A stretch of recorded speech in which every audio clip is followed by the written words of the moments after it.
Senator from Oregon. One thing's for sure, this is not the people's business. This is the business of the powerful and the privileged. Well, this is really a bank heist. And how big is this bank heist? Well, it's about $3 trillion being delivered to the very richest Americans. Let's add it up. Changing the tax brackets for those who earn more than $200,000, $673 billion. Changing the individual alternative minimum tax, which only affects the very wealthy, $637 billion. Changing the estate tax, $83 billion. Changing the corporate tax rate, most of which goes to the advantage of the wealthiest Americans, $1.35 trillion. Changing the corporate AMT, $40 billion. And the pass-through legislation that favors the wealthiest LLCs, $414 billion. Add it all up, well over $3 trillion. There it is. $3 trillion. $3 trillion, the very richest Americans.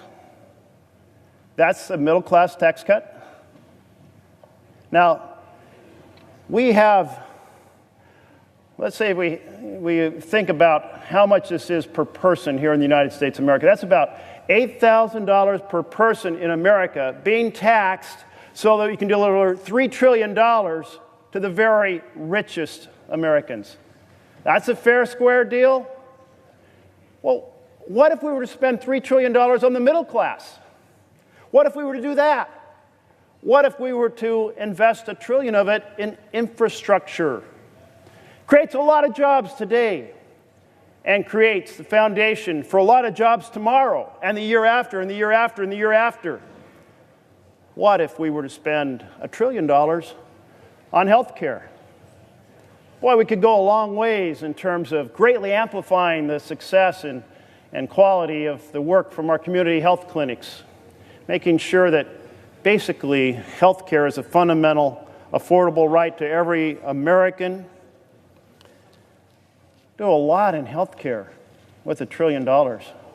What could we do, I asked my Republican friends, with $1 trillion in education? How about $500 billion to strengthen our K-12 system and another $500 billion to strengthen and make college affordable for every single American?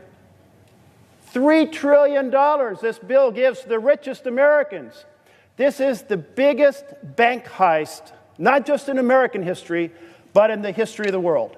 Happening here tonight, brought to us by the powerful and the privileged.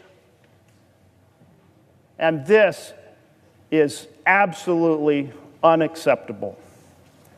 While the rich gloat in all the gold they're piling up, $3 trillion worth, middle-class Americans get coal in their stocking.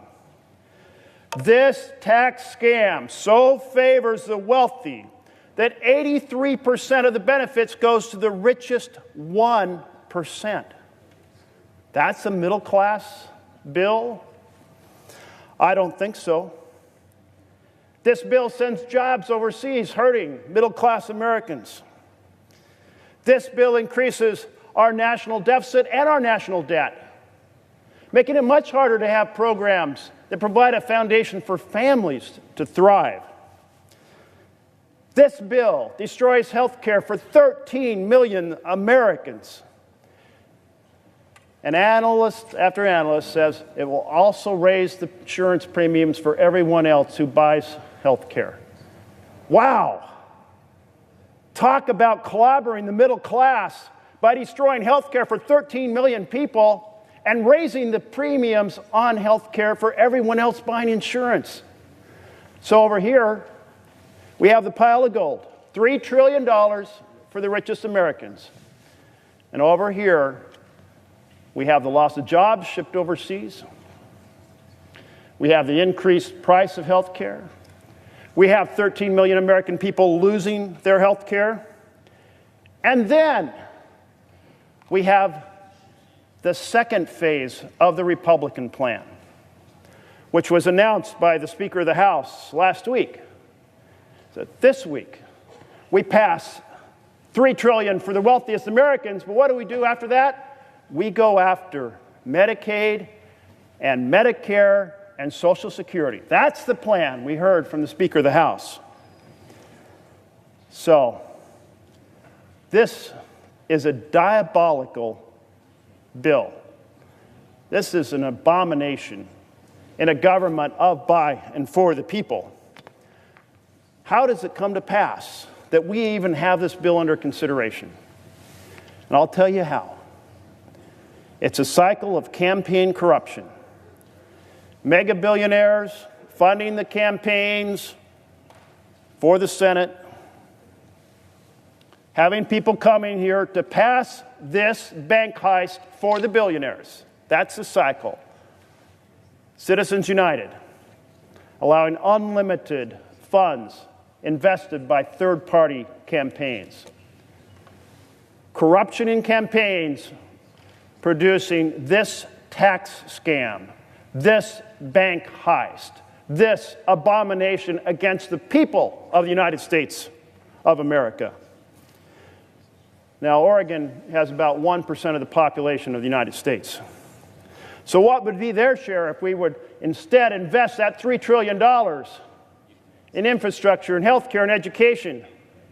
Well, for Oregon, that would be $30 billion. $30 billion. Now, that's 30,000 $1 million grants to invest in infrastructure needed all over our state, to invest in more teachers all over our state, to invest in lower cost of tuition so every child could go to a public university without debt. Well, but that's not what we have tonight. No. Now, my friends across the aisle says, we're going to wave the magic wand, and we're going to give all this money, all of this gold, all this $3 trillion to the richest Americans, and jobs are going to automatically appear. But it's been analyzed by the experts. They say this barely increases the growth of the economy, just a smidgen, almost immeasurable. And there are these counter effects.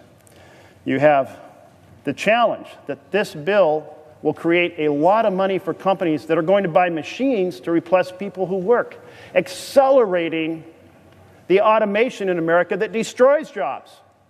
This bill is going to send jobs overseas, destroying the foundation for success for millions of American families.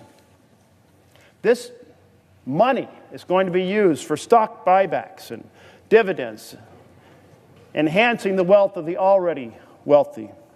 That's why the experts say this is not going to create a phenomenal growth in our economy or phenomenal number of jobs. I would like to see us fight for middle-class Americans, fight for infrastructure and jobs, fight for health care, fight for education. These are the foundations for thriving families. But that's not what we have tonight. And that's why anyone who believes in government of, by, and for the people should defeat this bill. Thank you, Mr. President.